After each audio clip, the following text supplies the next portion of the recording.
வணக்கம். வாங்க இன்றைக்கி வேர்க்கடலை மிட்டாய் எப்படி செய்கிறது அப்படின்னு பார்க்கலாம்.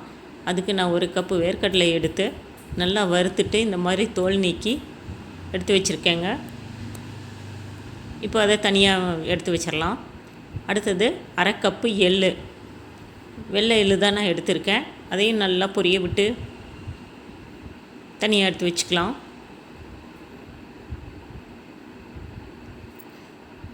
இப்போது ஒரு பேன் அடுப்பில் வச்சு 3/4 கப்பு வெல்லம் நான் சேர்த்துக்கிறேங்க.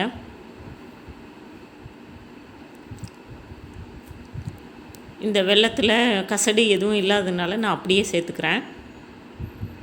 கொஞ்சமாக தண்ணி ஊற்றி நல்லா கரைச்சிக்கலாம்.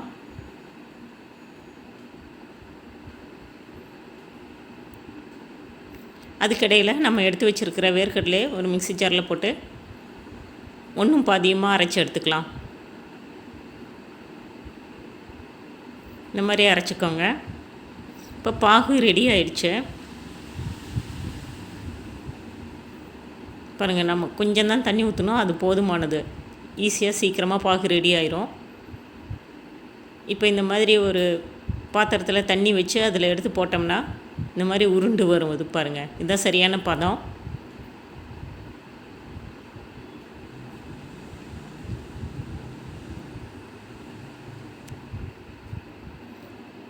இப்போது அந்த பாகில் நம்ம எடுத்து வச்சுருக்கிற வேர்க்கடலை கொட்டலாம். அடுத்தது எள்ளையும் சேர்த்துக்கலாம்.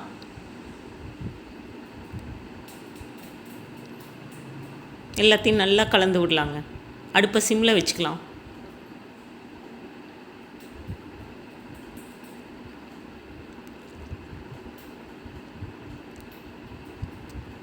இப்போ ஒரு ஸ்பூன் நெய் சேர்த்துக்கிறேன்.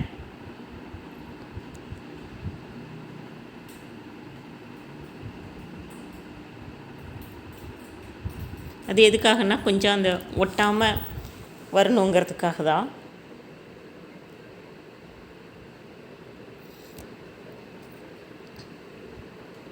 இப்போ இன்னொரு பிளேட்டில் நெய் அப்ளை பண்ணி ரெடியாக வச்சுக்கலாம்.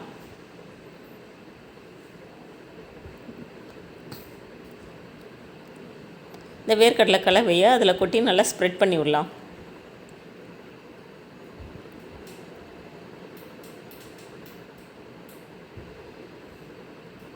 கொஞ்சம் லைட்டாக ஆறுனதுக்கப்புறமா கையில் எடுத்து இந்த மாதிரி உருண்டை பிடிக்கலாம்.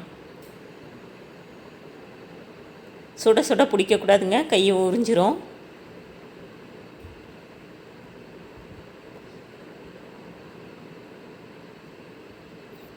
நமக்கு உருண்டைகளாக வேணும் அப்படின்னு நினச்சோம்னா இந்த மாதிரி உருண்டை பிடிச்சிக்கலாம்.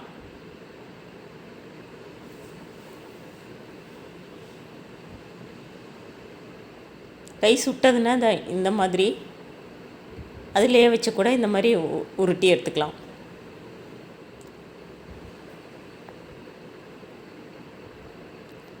இப்போ நான் என்ன பண்ணுறேன்னா அடுப்பு மேடையை க்ளீன் பண்ணி வச்சுருக்கேன்.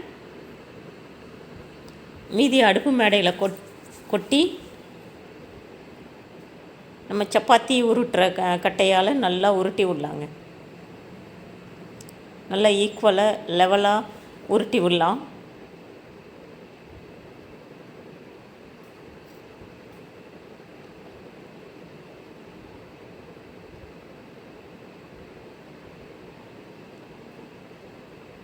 நமக்கு எந்த அளவுக்கு தின்னா வேணுமோ அந்த அளவுக்கு உருட்டிக்கலாம்.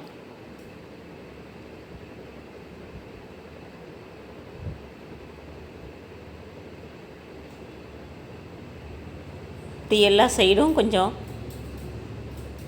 லெவல் பண்ணி விடலாம்.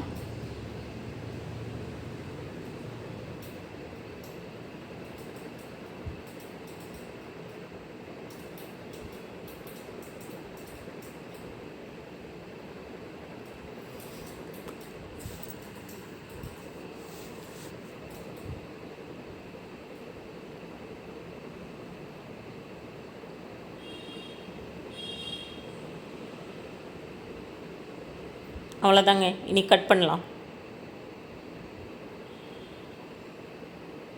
நம்ம வேர்க்கடலையை ஆல்ரெடி அரைகுறையாக அரைச்சிட்டதுனால கட் பண்ணுறது ஈஸியாக தான் இருக்கும்.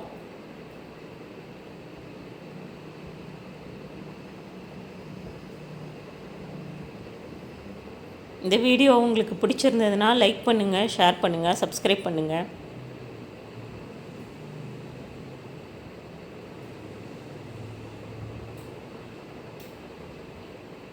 இப்படி நமக்கு தேவையான சைஸில் கட் பண்ணிக்கலாங்க.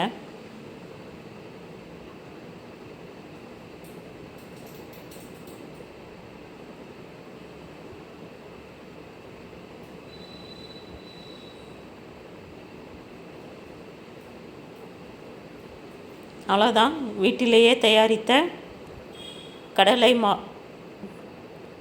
மிட்டாய் ரெடி ஆயிடுச்சு.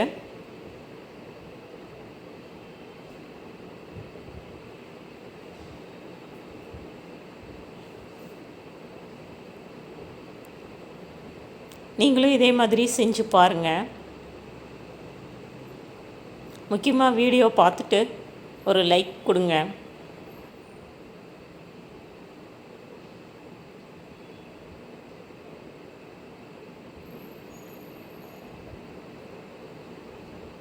அவ்வளோதாங்க, பாருங்கள் நல்லா வந்திருக்கு. ஸ்கொயராகவும் நல்லா வந்திருக்கு, உருண்டையும் நல்லா வந்திருக்கு.